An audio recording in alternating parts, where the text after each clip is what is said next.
Gentlemen, thank you so much for having this conversation with me today. Thank you all for being here. Obviously, we're here to talk AI.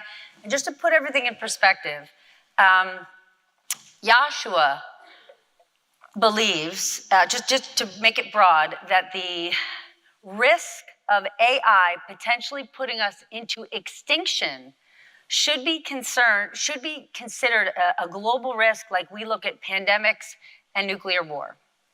Eric is super, super excited about AI. So that's where the two of them are coming from. I think, by the way, he invented half of this, so yes. Let's start with him. Yes, and he invented half of it. November 2022 is when so many of us here in this room first got AI on the mind, right? When OpenAI launched ChatGPT and it entered all of our lives. Fast forward November 2022 until today, what has been the most exciting, what's been the most positive in your mind? What's the most positive is that there's growing awareness, both of the positive capabilities, but also the dangers. And that is the most important thing that needs to continue happening so that we act with caution, so we can benefit from what AI can bring, but not mess up our democracy, our society, or even destroy humanity. Well, I'm just going to disagree. I think what we should do is run full blast without any guardrails whatsoever. No, I'm being facetious.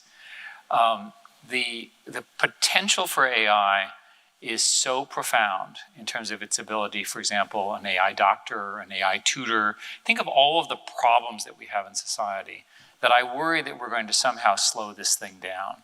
I'd much rather develop it as fast as we can. I think it's an American story at the moment, along with our partner Canada and a few others, and I want us to take advantage of that. What you're seeing now is three different things happening at once. Today you're thinking language to language, but very, very quickly you're going to see what are called infinite context windows, where you can ask it any question. It can give you lots of recipes and things to do.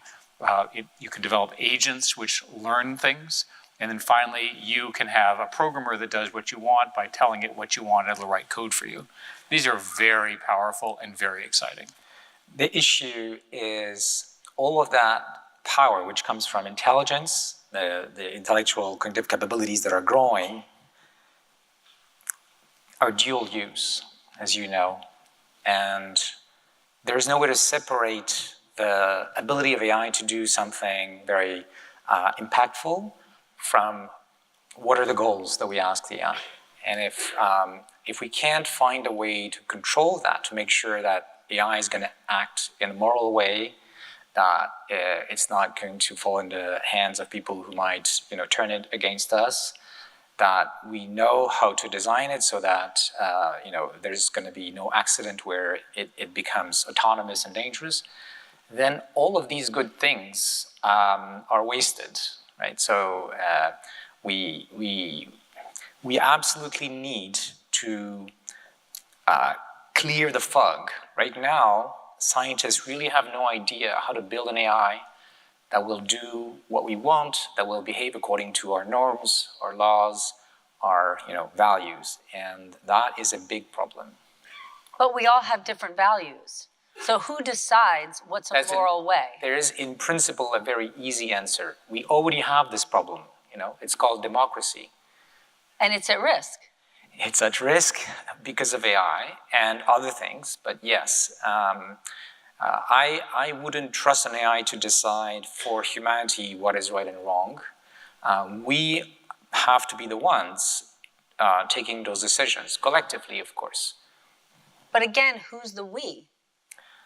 Well, this is a question of governance, right? So this is a question that we answer with our democratic institutions. We create a regulator to put guardrails. We decide, what are the incentives for organizations building these things.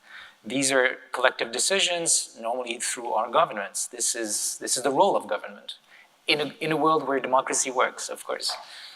So I think it's important to talk about human-driven actions and computer-driven actions. And I'm going to draw a hard line between humans asking the AI to do stuff, which we can discuss, and the AI doing things on its own. And I think the latter is incredibly dangerous. So there's scenarios where agents begin to talk to each other and they begin planning, and they might be planning in their own language, a language that we as humans don't understand. Hold on, who are agents? An agent is a computer program that's designed to do for an action, does an action. It knows a bunch of stuff, it can perform something. And in this context, they're typically language invoked with language outcomes, but they can turn knobs, write code, that sort of thing. So the point at which agents can talk to each other in a language we don't understand, do you know what we should do? Unplug the computers, right? It's just not okay. So there are limits, Yes. right? So, and We call them red lines. red lines. And there are a number of these, like, And you and I actually have worked on this in a number of cases, and I think we agree on what the red lines are. I think the way to say this, even the Chinese agree on the red lines. yeah, in general, I think everyone agrees: unplug the computers, go home, have coffee, or what have you. But that's humans need to control these things. The problem is we don't trust all of the humans. And we have lots of evidence that they're psychotic and illegal and terrorist humans and so forth. And there's plenty of potential for misuse. The most obvious one has to do with what is called open source, where the models that are part of this, and you heard from Sam, who's of course brilliant, their model is closed. But there are other places where they're building almost as good open models which can be modified. And that's a danger. We don't fully understand how to control it. And if I could add something here that is very important to understand. Once such a model is shared with the world, all the safety protections that have been put to make sure it doesn't get used, say, to build weapons can very, very easily be removed with very little, hardware, somebody that, anybody could do almost. And we won't even know because it can happen anywhere in the world. Another thing I want to add is there's a connection between the dangerous misuse and the loss of control. And one example scenario is, let's say an organization in North Korea, uses one of our open source models. They tune it to do something really bad, and they tune it so that it can actually cross one of these red lines, like do not reproduce yourself. Because that would be a way to have a lot more impact on our infrastructure, say for cyber attacks or other things like this. But while doing so, crossing the red lines in order to achieve a human bad goal, they may unleash the loss of control that we're trying to avoid. So yes, these are different scenarios, but one can create the other. And the good news, I want to be optimistic. I think that there's still a window of opportunity to look for scientific solutions to these problems. That if we could design AI systems that have inhibitions and cannot do bad things, and there are a number of research groups in the world exploring these questions, we would be much better off. We would still have to deal with, say, open source, and we'd still have to deal with bad actors stealing the information. But if we can build superhuman AI systems that are moral, then they could be our protectors in case a rogue AI emerges. Eric, can we go back to something you said a moment ago where you said when we get to this level, everyone will agree we'll unplug the computers. Will everyone agree? Because these are companies, highly competitive companies, in the most competitive races to get ahead in AI. So will they really unplug the computers or not, given where we are? So there's pretty general agreement within the industry on the core issues that Yoshua has been talking about. So the general concern is, which you say even better than I, is that these companies are going to compete, and in the competition, one might cut corners. Right? That's a regulatory issue in most industries. You cut corners to get an advantage. So I think it's reasonable to expect that governments will understand this. Since the last time we've talked about AI, starting in November of this past year, the UK and then the US have had a series of these AI safety summits. Of the countries that are farthest along, the UK is the farthest along. They have a program, they're doing testing, they're working on regulations. All of the other proper countries, including Canada, Korea, France, and so forth, are all kind of working in this space. And we have a new AI safety institute in Canada. In fact, and there's one in Japan. In fact, announced a few weeks ago. Exactly. Right? And you're part of that. There's a big Japan effort. There's also a conversation with the Chinese, which I'm a member of, on the same subjects. So I think what you're seeing the government this stuff is hard enough for us to understand. You can imagine how hard it is for the government to understand. We are busy educating them on these issues. And this is a strange case where the industry is asking for regulation. And Are they though? Yeah, the key leaders, I know because I talked to them. The key leaders are saying, this is a problem. They might say one thing one day and something that seems to be in contradiction the other day. So it is tricky because companies are in this race to win, and at the same time, the individuals in those companies are human. They don't want catastrophes to happen. So these two forces are, mingling. So I'm reasonably confident that the threat space is understood in the sense that it goes roughly as follows. The current models are growing at roughly 4 times per generation. Essentially, they're called scaling laws. And they haven't shown any degradation in performance. In other words, it just looks, if you do more and more and more, you get better and better and better. Eventually, you hit declining returns. We haven't seen that yet. So most people that I've talked to and the teams that I manage believe we've got another couple of rounds before we really face these issues. Maybe it's 2 rounds, maybe it's 3 rounds, and a round is like 18 months. So that tells you have 3 to 5 years collectively to get our act together on your challenge. Do you agree with that time? That's quick, very likely, we don't know, but that's very fast. And we don't have, for example, laws like taking the binding executive order into something more solid in Congress. Most countries don't have any things in place to, for example, force the companies to secure their systems so that they're not going to be easily stolen by bad actors. There are many things that need to happen quickly so that when we get to these AI systems that are really dangerous, we have done our best to reduce the risks. So I'm pretty optimistic that at least the Western countries that I've talked to will put these laws in place or rules in place or liabilities in place along these lines. I'm actually much, much more worried about the institutions and individuals that we don't have control over. The large American companies are all under control because everyone's watching them, right? There's plenty of groups, however, and terrible things occur in darkness. And so you have the scenario that you described about open source. The open source community, of which I'm clearly a member and my whole career is dependent upon it, and I care a lot about it, is moving very, very quickly right behind these large companies and doing a fantastic job. So if you have a proliferation problem, you're going to have a proliferation problem of that nature. I was in China last year, and of course I talked to all the engineers. The political leaders won't answer any questions because they don't have it on their script. But if you ask an engineer anywhere in the world a very precise question, they will give you a very precise answer. And so I asked them, how do you start your training? And they all start from open source, right? So we understand where they are, and that's how China will evolve. We don't expect our lawmakers, our government to be experts. But I think the average person out there, one of the reasons they're so scared about AI is we don't have a lot of confidence in our government, right? We look at social media, what's happened, the lack of regulation. There's a hearing here, a hearing there. It's a show and nothing comes of it.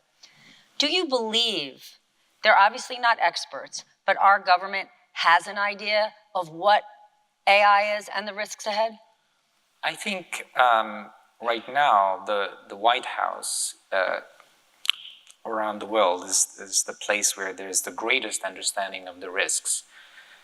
And there is an understanding that in order to deal with these dangers we're talking about, governments need to build up the knowledge, the expertise, the talent in-house.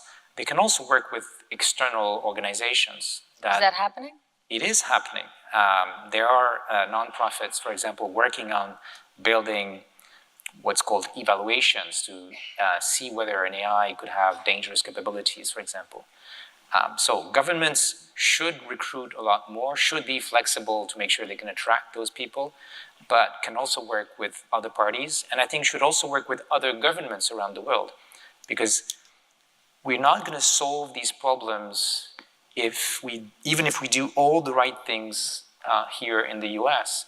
A very dangerous AI coming up in another country can harm us here. So we have to gradually move towards an international coordination.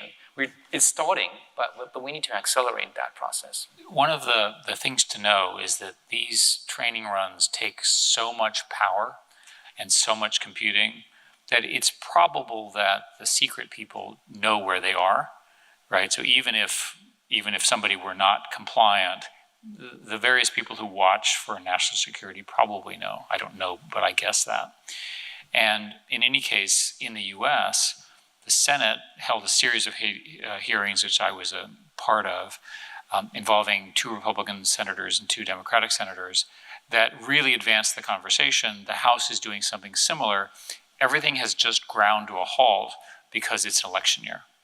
So what that tells me, as a pragmatic thing, is nothing will now happen until 2025. And the good news is we have some time. These test and evaluation frameworks are being funded and invented. There's an agreement that the various companies should share their tests and evaluation, not their code, but the things they test against. There's an agreement verbally among all the companies to do this. None of this addresses your fundamental concern, but it's an example of the series of steps. It's something we need to do, right. But it's not sufficient. Right. So these things are occurring, and there are significant analysis being done along the lines of your things. There's a well-known paper that DeepMind did a few months ago, which studied the question of extreme risks. And I define extreme risk as 15,000 or more people dead as opposed to an individual person harmed, which is arbitrary. And they did a categorization of them, and the biggest extreme risks are things like cyber attacks and biological attacks. And the question that the paper asks, and I'll just give them credit for this, is how do we make sure these systems don't get access to weapons in any form? So this gets back to your earlier point about securing the models. So the model costs $100 million to build. You can put it on a hard drive. It better not be possible to exfiltrate the model. Things like this. There's a long list like that that's in preparation. There are also discussions about changing the way we build hardware, the chips that are necessary for AI. If we could build them in such a way that we can trace them, we would know if there's a big concentration of these chips somewhere in the world. We could also make sure that only software that has been licensed, that has the right safety protocols, is allowed to run. It doesn't exist yet, but these are the kinds of things that are important to think about. We need to think about what can go wrong, and there are many different scenarios, and what are the sorts of mitigations that are feasible within the next few years. We're not an AI audience, so I just want to give a basic example and have you help us understand how we should see it, right? Every day, every minute, it's like there's a new technology. This week alone, I think it was Microsoft came out with a technology. They take one single photo of you, they add a voice component, and then it's you talking, saying words you have never said. Is this something we should be excited about or deadly terrified? The latter. I mean, we have elections coming. You can see how this could be misused. I've seen recently people imitating me with my voice, and I, quote unquote, was saying things totally, the contrary of what I would say. And you couldn't make the difference. I mean, these things are getting better, and it's going to be even more credible next year because the systems are trained more, they're bigger. So we need to think about mitigation. So there are a number of things that are being thought about, but there's no very easy answer. One of the things that I think we should go towards is that entities, people who put material on social media, on the internet, should be identifiable or at least known in a unique way, so that if somebody does something essentially criminal, we can trace them back. Now, it's easier said than done. There are costs and potentially downsides, but we need to think of things like this to make it harder for bad actors to exploit the current internet system, the social media, and so on, to basically destabilize our democracies. But many of these technologies are so exciting. They're so cool. They're so much fun. When the general public gets access to them, they don't hear or care about the risks. They want to make a video of their friends saying ridiculous things. How do you alert people that they need to care more? The same thing, I've talked about threats to democracy, but the same thing is being used to create child pornography, right?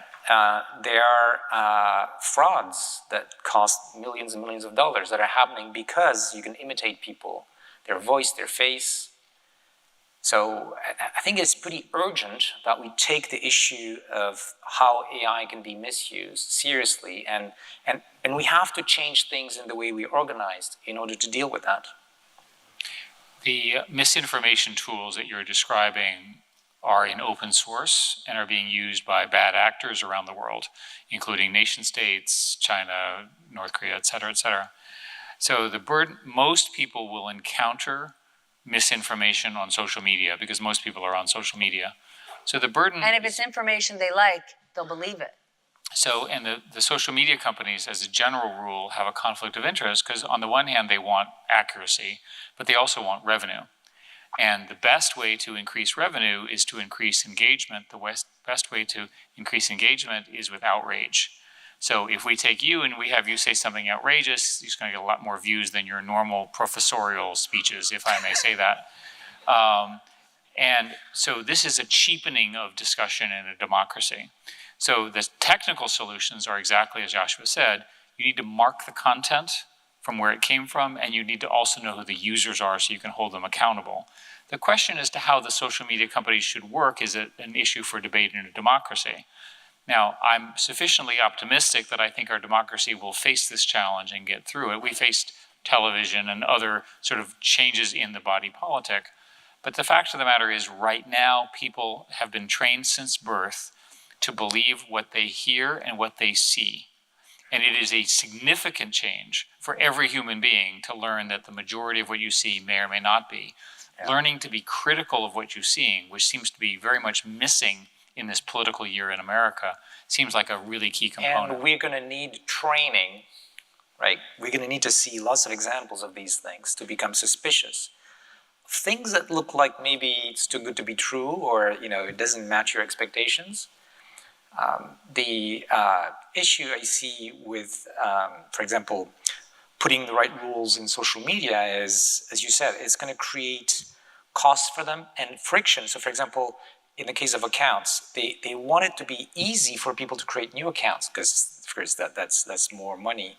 So they're not going to do it because they compete with other social media until we create a level playing field for all the social media. What I'm trying to say is that at some level there will be some forms of regulation, at least on the extreme harms here. But I think the most important thing to say is that we will get through this at this level because these are identifiable problems. Yeah. The real issues go roughly like this. You've trained a model, and the model has learned something, but it hasn't the ability to tell you what it knows. Okay, so it's learned something, and you ask it what it learned, and it doesn't know how to tell you what it learned. So if you release it, right, you run the risk of catastrophe. If you don't release it, you also run the issue of catastrophe because there's no way to test it. But if you test it, then you have the catastrophe. There's a conundrum. So there are a whole bunch of techniques that the industry has arrived at. Today, what they do is what is called red teaming, where they get a whole bunch of super smart people and they imagine what the system might know and they test it. But eventually that'll have to be replaced either by your research work, which is in the area of provably secure systems, or by AI systems that outsmart the AI systems that have learned something. And the industry is sort of believes all of these things that need to be provided. The sobering thing, though, is that for now, these evaluations that we have And the safety protections that companies have put have all been defeated by academics or hackers. Just shortly after one of these models comes out, people find a way to bypass the protections. So if we don't solve this problem quickly before we get to really dangerous AI systems that have a lot of knowledge that could be exploited for bad, we are in trouble. You heard it here, 3 to 5 years. And this science nonfiction horror movie was brought to you by Time Magazine. Thank you for having us.